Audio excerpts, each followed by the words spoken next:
안녕하세요. 결혼한 지 14년 차에 아이들을 키우고 있는 40대 여성입니다. 제 정신 나간 시동생하고 동서 얘기 좀 하려고요. 막말로 그 두 XX 때문에 열받아서 이렇게 글까지 쓰게 되다니 지금도 치가 떨리네요. 지금 돌이켜 생각해보면 뭐가 그렇게 좋았는지 남편하고 결혼할 때 이것저것 재보지를 못했어요. 굳이 변명을 하자면 제가 워낙에 어려서부터 어렵게 살다 보니 탈출구를 찾고 있었던 것도 같고요. 그런 와중에 6살 많은 남자가 내가 너무 좋다지 돈도 많이 번다고 하지. 그러니까 마음이 기울었나 싶기도 하네요. 그리고 실제로 결혼하고 몇 년은 정말 행복했습니다. 남편이 따박따박 가져다주는 월급으로 살림 꾸리고 애들 키우는 재미가 있었어요. 그렇지만 그런 행복을 온전히 누리지는 못했는데 그때는 그게 우울증이란 생각은 못했지만 아무튼 이 행복이 언젠가 깨어지지 않을까 하는 막연한 불안감이 있었거든요. 그리고 아니나 다를까 첫째가 초등학교에 들어가던 시기에 남편이 직장에서 잘렸습니다. 원래 성격이 저한테 미주알고주알 말하는 사람이 아니라서 저도 어쩌다 잘렸는지는 지금도 몰라요. 하지만 회사가 어떻게 자기한테 그럴 수 있냐며 분통을 터뜨리는 모습을 보곤 뭔가 억울한 일이라도 있었나 하고 저 혼자 추측만 할 뿐이었죠. 그리고 다행히 제가 그래도 모아둔 돈이 얼마간 있었어서 남편에게 빨리 새로운 직장을 구하라고 채근하는 대신 이제껏 당신 열심히 살았으니 조금 긴 휴가를 받았다 생각하고 휴식을 좀 취하라고 했습니다. 그땐 그게 현명하고 배려심 있는 아내의 모습이라고 생각했으니까요. 그런데 지금 생각해보면 괜한 소리를 했던 것 같아요. 직장에서 그렇게 나와서 사람이 바뀐 건지 원래 그런 사람이었는지는 모르겠지만 어떤 일이라도 시작을 해야 돈을 벌어오고 할 텐데 세워라 내워라 하고 술만 퍼마시고 도통 뭐라도 해보려는 생각이 없는 사람처럼 시간을 보냈거든요. 결국 저는 남편에게 언제까지 그러고 살 거냐고 재산이라고 해봤자 얼마 되지도 않는 돈도 이제 거의 다 바닥났다고 정신 좀 차리라고 했어요. 그랬더니 남편이 저더러 너도 나가서 돈 벌어보랍니다. 남한테 아쉬운 소리 들어가며 돈 버는 게 어디 쉬운 일인 줄 아냐면서요. 황당하고 어이없었죠. 결혼 전에는 저도 남편만큼 큰 회사는 아니었어도 직장에 다니는 평범한 회사원이었거든요. 그런데 자기가 먼저 자기는 아내한테 내조받고 싶다면서 회사 관두라고 자기 혼자 벌어서도 먹고 사는 건 지장 없게 하겠다며 호언장담을 할 땐 언제고. 이래서 여자도 능력이 있어야 된다고 하는구나. 정말 별의별 생각이 머릿속을 스치대요. 그래서 남편더러 알겠다고 나도 나가서 돈 벌 테니까 당신도 내일부터 당장 일자리 알아보라고 했어요. 그런데 제가 말은 호기롭게 했는데 생각해보니 애들을 맡길 곳이 마땅치도 않고 일을 어쩌나 싶었습니다. 그래서 일단 어머님께 연락을 드렸어요. 평소에 저희 애들을 예뻐하시기도 했고 제가 평소에 어머님께 잘해드렸거든요. 그러니 이번만큼은 어머님이 저희 사정을 좀 봐주지 않으실까 하는 기대가 있었죠. 그런데 어머님은 하루 종일도 아니고 아이들 학교만 어머님 집으로 시키면 안 되겠냔 제 부탁을 아주 단칼에 거절하셨습니다. 네 애는 네가 키우라면서요. 틀린 말씀은 아니었지만 너무 야속하더라고요. 참고로 친정부모님께서는 저희 집에서 4시간 이상 걸리는 곳에서 살고 계셨습니다. 그러니 한마디로 물어보나만 한 상황이었죠. 그래서 결국 저는 집에서 하는 일을 알아보다가 온라인으로 장사를 시작했습니다. 제가 뭐 딱히 손재주가 있는 것도 아니고 해서 중국에서 이것저것 사다 팔았는데 그게 생각보다 일이 어렵지 않고 이윤도 괜찮게 남더라고요. 그래서 첫 달에는 100만 원밖에 못 벌었지만 이후로 조금씩 늘어서 1년이 지났을 땐 그래도 달에 3,400은 벌기 시작했습니다. 그러자 처음엔 기껏 취직하겠다고 큰소리치더니 겨우 하는 게 1,000원, 2,000원짜리 파는 거냐며 무시하던 남편도 언젠가부턴 이달엔 얼마나 팔았냐며 관심을 보이대요. 참고로 남편은 이후로 예전 회사에서 같이 일하던 직원이 차린 회사에 나가고 있었어요. 일하는 시간은 저보다 길면서 돈은 저보다 덜 벌었고요. 아무튼 그렇게 장사를 해오던 어느 날 청천벽력 같은 소식이 들려왔습니다. 그날도 평소랑 다를 것 없는 날이었는데 어머님한테 전화가 왔어요. 그리고 어머님은 다급한 목소리로 아버님이 지금 119에 실려가셨다며 저더러 당장 병원으로 오라시대요. 놀라서 하던 일도 멈추고 병원으로 쫓아가니 뇌경색으로 쓰러지신 아버님이 자리에 누워 계셨어요. 이후로 아버님은 중환자실로 들어가셨고 결국 요양병원으로 가시긴 하셨지만 그 과정에서 모든 병간호는 제 몫이었습니다. 남편은 회사 일을 핑계로 어머님은 나이를 핑계로 병간호는 못한다지. 그렇다고 24시간 내내 간병인을 쓸만한 형편도 아니었지. 그러니 자연스레 그 화살이 저한테 향하더라고요. 사실 남편에게는 겨우 2살 차이 나는 시동생도 있었는데 시동생과 동서 중 누구의 뜻이었는지 아니면 부부가 한마음이었던 건지는 몰라도 처음부터 병간호는 못한다며 대신 차라리 돈으로 때우겠다고 하대요. 그래서 제가 돈은 나도 있다고 했지만 뭐 무조건 못한다고 배째라고 나오니 한마디로 제가 어떻게 할 방법이 없었죠. 하지만 제가 병간호를 떠맡은 건 단지 이런 이유만 있었던 것은 아닙니다. 저는 그저 제 애들 보기 부끄럽지 않게 제 할도리는 하겠다는 마음으로 아버님 병간호를 한 거예요. 병간호하느라 피곤한 것과 모른 채 하고 찜찜한 것 중에 고르라 하면 몸은 피곤할지언정 마음이 떳떳한 게 낫다고 생각하기도 했고요. 하지만 아버님은 결국 3년 만에 돌아가셨습니다. 그리고 그때까지 시동생은 1원 한 푼 내놓지를 않았어요.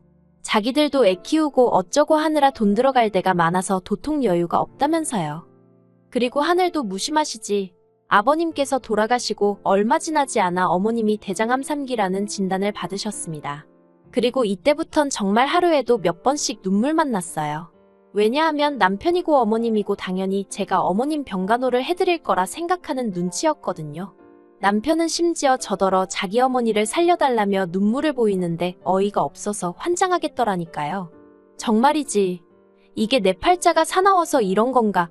아니면 이 집구석에 뭐가 있기라도 한가? 솔직히 돌아가신 아버님을 탓할 일도 아니고 어머님이 원해서 암에 걸리신 것도 아닌데 정말 두 분 다 원망스럽고 남편도 꼴보기 싫고 애들한테도 미안하고 아무리 생각해도 나는 잘못한 게 없는데 왜 내가 이렇게 고생을 해야 하나 싶은 게 정말 어디 아무도 없는 데 가서 꺼이꺼이 울고 싶은 심정이었어요. 그리고 결국 저는 죽이 되든 밥이 되든 하는 데까지 내보자 생각하고 또 어머님 병간호를 시작했습니다. 그러자 이때는 시동생도 미안하긴 했는지 병원비에 보태라며 200만 원을 보내왔어요. 하지만 그게 처음이자 마지막으로 시동생이 지 부모 병원 생활할 때 한 아들 노릇이었네요. 어머님의 병간호를 하는 동안에도 저는 돈은 돈대로 벌어야 했고 살림도 해야 했고 그 와중에 애도 키워야 했으니 솔직히 어디다 말은 못했지만 이러다 내가 먼저 죽는 거 아닌가 싶대요. 살도 10kg 넘게 빠지고 탈모까지 생겼으니까요. 그런데도 제가 어머님을 끝까지 책임졌던 건 어머님이 매번 저에게 미안하다 고맙다는 말씀을 해주셨기 때문입니다. 그래도 알아주시니 감사해서 그리고 그런 어머님이 안쓰러워서 그냥 힘닿는 만큼은 어떻게든 해보자 하곤 버틸 수 있었달까요? 하지만 결국 지독한 항암 치료를 견디지 못하고 어머님도 세상을 떠나셨어요. 그리고 어머님이 저와 남편 앞으로 당신이 사시던 작은 아파트 한 채를 남기셨지요. 그래서 남편과 저는 그 아파트를 팔아서 저희 대출을 갚았습니다. 사실 아버님 때부터 시작해서 저희가 매번 병원비를 부담하고 있었기 때문에 정작 저희 대출은 이자만 간신히 갚아가는 정도였거든요. 그리고 저희는 병원비 때문에 마이너스 통장도 쓰던 상황이었기에 그것도 정리했습니다. 그렇게 갚을 거 다 갚고 정리하고 나니까 1억 4천 정도 남더라고요. 솔직히 마음 같아선 그 돈 전부 다 제가 갖고 싶었어요. 저도 사람인데 그간 제가 한 고생에 대해서 보상을 받고 싶었던 게 솔직한 심정이었죠. 하지만 법이라는 게 그렇지 않으니 시동생에게 정확히 반 갈라줬습니다. 그런데 얼마 전, 그러니까 어머님 돌아가신 지 반년쯤 되던 시기였거든요. 생각지도 못한 이야기가 들려왔어요. 시동생네가 이혼을 하기로 했답니다. 제가 남편에게 갑자기 뜬금없이 그게 무슨 소리냐고 물으니 남편이 저희가 준 7천이 문제였던 것 같대요. 그래서 제가 그게 무슨 말이냐고 알아듣게 설명 좀 해보라 했습니다. 그리고 그렇게 듣게 된 이야기는 정말 말 같지도 않고 웃기지도 않대요. 동서가 어머님 사시던 아파트 매매가가 얼만지 알아봤는데 왜 자기들 몫이 7천밖에 안 되냐면서 난리를 쳤다나요? 그리고는 시동생더러 저희를 만나서 단판을 짓고 오랬다는 거예요. 가서 정확히 절반을 받아오라고 안 그러면 이혼이라고요. 그런데 시동생이 형님이랑 형수 그러니까 저희가 병간호만 몇 년을 들었는데 그동안 자기네가 한 게 뭐가 있다고 그런 소리를 할 수 있냐고 못한다고 버텼나 봅니다. 그래서 결국 이혼하기로 했다는 거예요. 7천 중 5천은 동서가 가져가기로 했고요. 그 소리를 듣는데 기도 안 차서 솔직히 둘이 비슷하니 한 이불 덮고 살지 싶었고 그러면서도 지부모가 아픈데 코빼기도 안 비추는 시동생이 문제지 동서가 문제겠냐 싶어서 동서한테는 병원에 오라 소리도 한 번 한 적이 없어요. 그런데 둘이 이혼하게 된 이야기를 듣고 있으니 시동생도 불쌍하고 동서가 문제다 싶대요. 하지만 거기까지였을 뿐 제가 나설 자리도 아니다 싶었고 제가 뭐 달리 해줄 수 있는 것도 없더라고요. 그저 어이가 없다고 말 한마디만 했죠. 그런데 남편이 제 눈치를 살살 보더니 그러지 말고 그냥 우리가 돈을 좀 더 주면 어떻겠냐입니다. 저 나이에 자기 동생 갑자기 혼자 되면 어떻게 사냐고요. 황당하고 기도 안 차서 남편한테 그 나이에 혼자 사는 남자가 얼마나 많은데 걱정할 걸 하라고 했어요. 무슨 한두 살 먹은 어린애도 아니고 굶어 죽기야 하겠냐고 멀쩡히 직장 다녀 집 있어 뭐가 걱정이냐고요. 그랬더니 집도 동서한테 뺏기게 생겼다면서 어쩌면 좋냐고. 그래서 제가 등신마냥 그걸 왜 다 뺏기고 있느냐고 밥그릇은 알아서 챙기라고 한마디 해버렸습니다. 하지만 남편은 계속해서 저더러 돈만 좀 더 챙겨주면 이혼은 안 할 것 같은데 어떻게 안 되겠냐고 저를 조르는 거예요. 결국 듣다 못한 제가 남편더러 동생하고 나란히 손잡고 이혼남 되기 싫으면 조용히 하라고 했어요. 그런데 어이없게도 동서가 저에게 직접 연락을 해왔습니다. 그리고는 자기네 이혼하기로 한 이야기 들으셨냐길래 들었다고 뭐 성인들끼리 그렇게 결정을 내렸다니 어쩌겠냐 했죠. 그랬더니 저더러 한다는 말이 뭐 느끼는 바가 없냐입니다. 그래서 제가 느끼는 바 있었지. 동서가 참 무서운 사람이구나. 그걸 느꼈어. 하고 한마디 쏘아붙였어요. 그랬더니 자기는 제가 더 무섭다며 어떻게 어머님 아버님 재산을 멋대로 처분할 수가 있냐면서 그깟 7천만 원 뭐 이거나 먹고 떨어져라 하면 자기네가 떨어져 나갈 줄 알았냐입니다. 그리고는 한다는 말이 자기가 생각을 해봤는데 분해서 도저히 안 되겠다면서 이혼 안 하고 저희 부부랑 싸울 거래요. 싸워서 자기 몫은 찾아가겠다나요? 그리고 이 이야기를 남편에게 전하니 남편도 예전과는 달리 아주 격양된 반응을 보였습니다. 이혼할 동생이 안쓰러워 전전긍긍하던 모습은 온데간데 없고 그거 미친 X 아니냐면서 난리가 났죠. 그리고는 그걸로도 분이 안 풀렸는지 시동생더러 네 마누라 데리고 당장 오라고 전화에다 대고 소리를 고래고래 지르는 거예요. 그렇게 저희 부부와 시동생 부부가 마주하게 되었습니다. 시동생은 영문을 모르겠다는 표정으로 저희 부부더러 도대체 무슨 일이냐고 물었고 그런 시동생에게 네 마누라한테 한번 물어봐라 하고 남편이 소리를 쳤어요. 저희 남편이 동서더러 마누라니였더니 시동생 앞에서 그런 식으로 부른 적이 없었거든요. 그래서 시동생이 정말 깜짝 놀란 눈치였습니다. 그리고 그때 동서가 자기가 뭐 못할 말이라도 했냐면서 시동생더러 내가 형님한테 법적으로 해보자고 그랬다고 싸워서라도 우리 목숨 받아내겠다고 그랬어. 하곤 언성을 높이대요. 그러자 시동생은 한숨을 푹 내쉬었는데 놀랍게도 그게 다였어요. 솔직히 저는 시동생이 자기 마누라한테 뭐라고 말 한마디라도 할 줄 알았습니다. 네가 뭔데 나서냐? 가만히 있어라 뭐 그런 말이요. 그런데 시동생은 화를 내기는커녕 저희 남편더러 그래서 지금 자기더러 어쩌라는 거냐고 무슨 애도로 이런 자리를 만든 거냐고 짜증을 내기까지 했죠. 역시 서로 비슷하니 한 이불 덮고 살지 않은 제 생각이 맞다 싶었습니다. 그리고 그런 시동생에게 남편이 네가 사람 자식이 맞냐면서 기어이 주먹질을 하려는 걸 제가 간신히 말렸어요.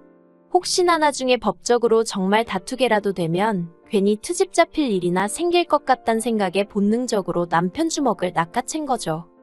남편은 분을 삭히지 못하고 씩씩거리며 시동생더러 어디 한번 마음대로 해보라고 욕을 퍼부었고 그러자 시동생이 조금 전 기세는 온데간데 없이 아 진짜 형 한 번만 좀 도와줘. 정말 내가 이혼당하는 꼴을 봐야 직성이 풀리겠어 하는데 남편이 당장 눈앞에서 꺼지라며 네가 원하는 대로 법대로 해보자고 그러대요.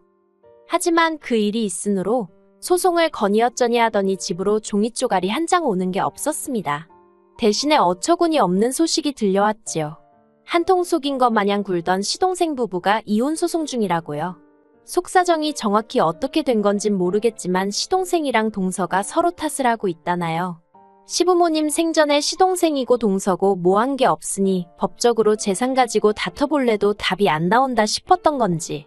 뭐 아무튼 저희야 그쪽에서 어떻게 나오든지 간에 이번엔 형제고나 발이고 한번 제대로 붙어볼랬더니 웃기지도 않네요. 사람이 사람돌이는 하고 자기 권리를 찾아야지. 정말이지 그런 심보로 살면 언제가 됐든 벌 받는다고 그 말 한마디 해주지 못한 게 한입니다.